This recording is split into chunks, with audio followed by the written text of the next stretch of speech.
Radni zadaci su jedna od 3 osnovne funkcionalnosti time tracking mobilne aplikacije.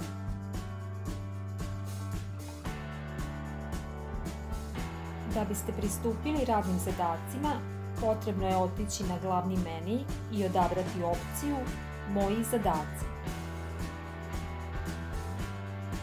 Prvi ekran koji vam se prikazuje je Moji kreirani, koji sadrži radne zadatke koje ste vi napravili. Odabirom Dodeljeni meni prikazuju se radni zadaci koji su dodeljeni vama.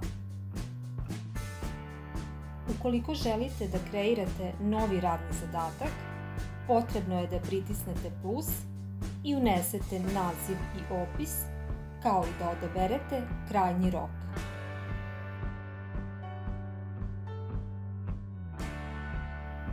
Osim toga, potrebno je da odaberete tim i na kraju osobu iz tog tima kojoj dodeljujete radni zadatak.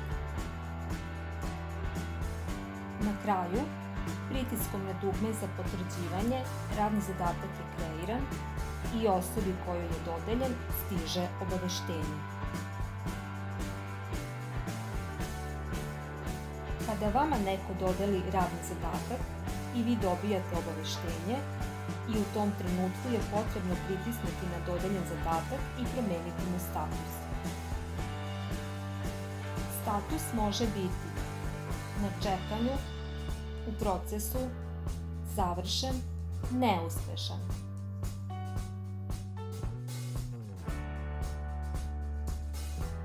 Osim promene statusa, moguće je dodati i prilog radnom zadatku odabirom opcije Prilozi.